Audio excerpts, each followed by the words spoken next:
Welcome to Coruzant Technologies, home of the Digital Executive Podcast. Do you work in emerging tech, working on something innovative, maybe an entrepreneur? Apply to be a guest at www.coruzant.com/brand. Welcome to the Digital Executive. Today's guest is Sahil Aggarwal.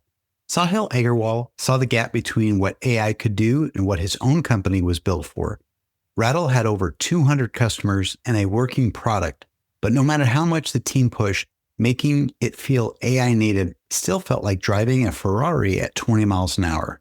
So in 2025, he made the call most founders avoid: scrap it all and build from the start. That company is Vaughn. Vaughn is the intelligence layer for revenue teams. It connects to a company's entire go-to-market stack, from Salesforce and call recordings to emails and data warehouses, and handles the operational work that buries most RevOps teams: pipeline analysis, forecast prep, board decks, territory planning, Salesforce updates, all in plain language. Customers like Bloomreach, Cresta, and Qualified use Vaughn to do it in minutes, what it used to take days, without adding headcount. Well, good afternoon, Sahil. Welcome to the show. Hey, thanks for having me, Brian. Absolutely, my friend. I appreciate it. You're hailing out of San Francisco. I'm in the Kansas City area, so I always appreciate when people take time out of their day to traverse time zones and calendars to get here. Thank you again. And Sahil, if you don't mind, I'm going to start with your first question. You started your career convinced the biggest inefficiency in enterprise wasn't the product, it was the workflow around it. Where did that conviction come from? Advising pharma at ZS, running your own practice, your time at Mutiny, and how has that thesis held up now that you're building Vaughn? I've spent the last decade in B2B sales, doing it myself, building software for B2B sales, and working with large pharma on their sales efficiency. And I have met thousands of people in sales, and nobody has ever said in the last decade that they won a deal because of a product or the software that the sales team was using. It has always been the workflow around it. It has always been people convincing other people to buy their software and why they should choose to tackle the problem right now, or why they should choose to invest in their solution and not in anyone else's. So I think it is very clear that the thing in B2B sales has always been people, and people are a lot of workflows cobbled together. So that's where the conviction has come from, is just this decade of experience doing this and talking to thousands of people. The other thing, if I can quickly add, Brian, what I've seen is that software pre-AI was always very rigid. And what that means is that if you log into Salesforce or Workday or any of these large enterprise software, you can only do one thing in them, at least in that particular UI. But that is not how people work, especially in the sales and marketing domain. And that has been a huge challenge, at least pre-AI. And now AI is untangling those workflows. That's awesome. Thank you. And I appreciate it. And love the backstories here. We always talk about that here on the podcast. Is a founder like yourself or any executive, someone that's trying to make the world a better place. I kind of say that all the time, but you found a gap in the market here. Obviously doing B2B sales for 10 years for big pharma companies. The bottom line is that friction was always in that workflow around that process. And you talked about that. And AI has always been limited in that sales and marketing domain. And what you're building is, I think, phenomenal. And again, it's because you have a vision, you saw that gap, and you're there to fix it. So thank you. Sahil, you've said AI has revolutionized the workflow for people who build things, but nothing has revolutionized the workflow for people who sell those things. And that's what you're building with Vaughn. Why has the go-to-market been left behind while engineering got transformed? And why is now the moment that finally changes? Just a quick point of clarification that what I'm building right now, Vaughn, is not just for pharma sales, but for larger B2B sales. The underlying technology has shifted, Brian. We were in the system of record era for the last 25 years, which has been tools like Salesforce for sales, ServiceNow for IT, Workday for HR, GitHub for engineering, code repositories. And post 2022, which is when OpenAI and ChatGPT burst onto the scene and now Anthropic, the era is system of intelligence. And the thing is that now you need to rethink the entire form factor around this technological shift. If I can use an analogy, I'll use the analogy of moving from steam engines to internal combustion engines. When that shift happened in the technological landscape in 1890s, it took Henry Ford 10 years to build the first production ready car because he had to rethink the entire form factor. He had to go from a carriage driven by a horse to the first Ford car that we all saw. Because it is such a huge change in how we do things and how we build software, engineers were the first ones to change their own workflow. And Cursor, which was the first application on the engineering side, these were four kids out of MIT who were in their third year or fourth year of MIT who basically decided to build Cursor and change the engineering workflow because they were basically building the software for themselves. I think that will happen to go-to-market as well. It just takes a little while for people to wrap their head around the new technology landscape. Hopefully that's what we're doing with Vaughn, but time will tell. Thank you so much. I appreciate that. You talked a bit about, just start right out here, clarification. Again, I know your platform's not strictly related to the farm industry, but more the larger B2B market. So get that, and I appreciate that.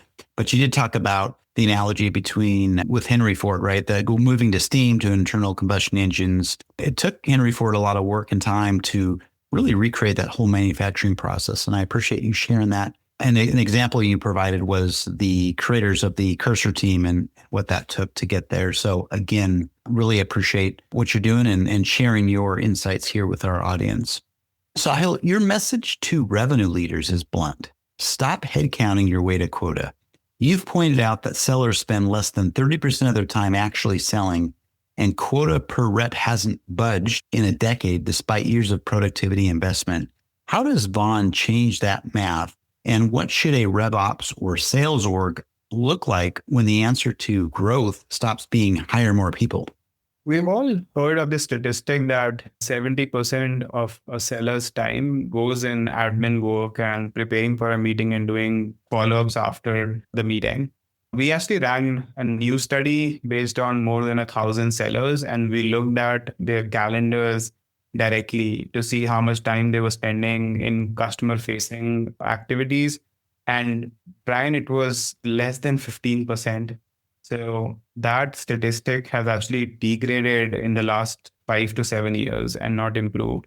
When we think of AI won't be impactful if it does not solve a pressing problem. And I think in sales, the pressing problem is this 15% that people spend on customer-facing activities, which means that they have 85% of their day, which is more than 6 hours a day that is available for them.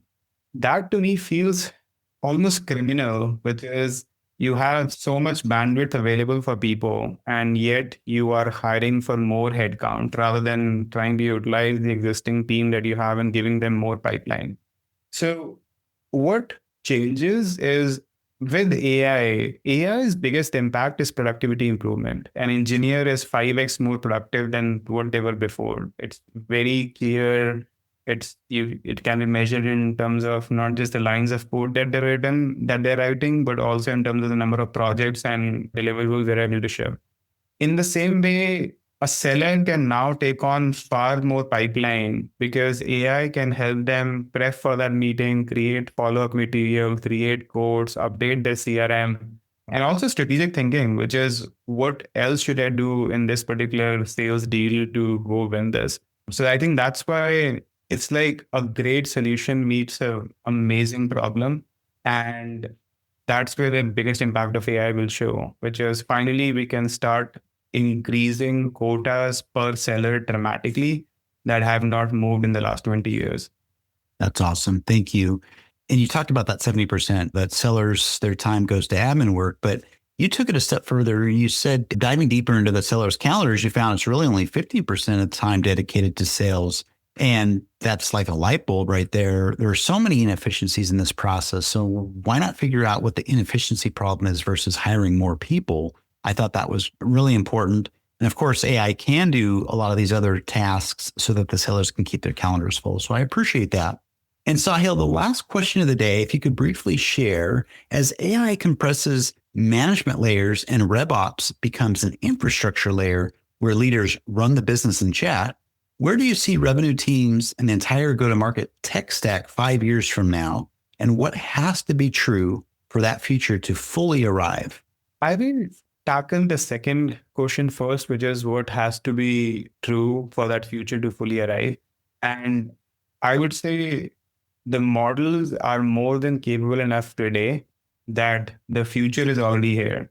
Dario Amodei, who is the founder of Anthropic, which is the lab behind the amazing model Claude, he said something a few months ago, which was, if we stop developing any further models from this point on, that still would not stop the amazing impact of AI in the society, because the capabilities of the model is already so much higher that it hasn't distilled into the society yet.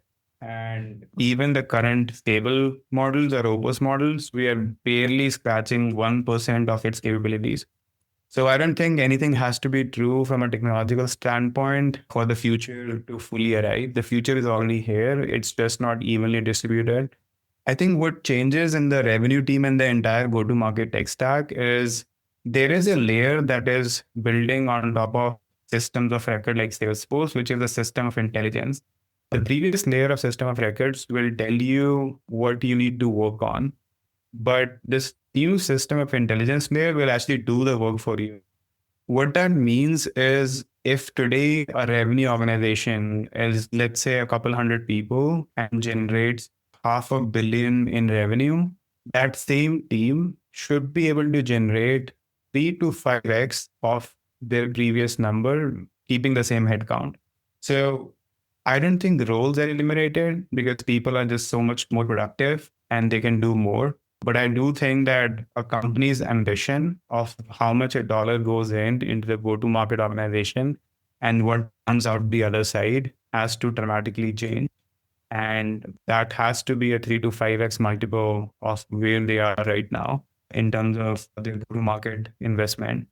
In terms of tech stack, I think the system of intelligence is the place where people will live, get their work done. And I think that's what Mark Benioff from Salesforce realizes as well. And that's why he's all in on Agentforce and not as much on Salesforce. Thank you. I appreciate that. And those insights are important. Mark Benioff obviously knows, he has a big vision. He knows what he wants and he's doing a great job there. And I appreciate you highlighting that. But let's talk about what you said earlier. These models today are more capable today to do all this work, right? The CEO of Anthropic, you mentioned, said that if they stopped advancing AI today, we still have not fully optimized the full power of AI, which I thought was pretty interesting. And again, I've been using Claude's Opus model as well, and it's phenomenal. Can't believe what it does. I've tried everything I get my hands on, and it's amazing. So I appreciate that. But yeah, the new level of AI today can truly do the work of humans in this space. We need to focus on leaving the humans to focus on sales time and doing that human connection. So again, most appreciated.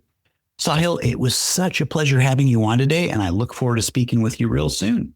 Thanks for having me. I enjoyed the conversation. Bye for now.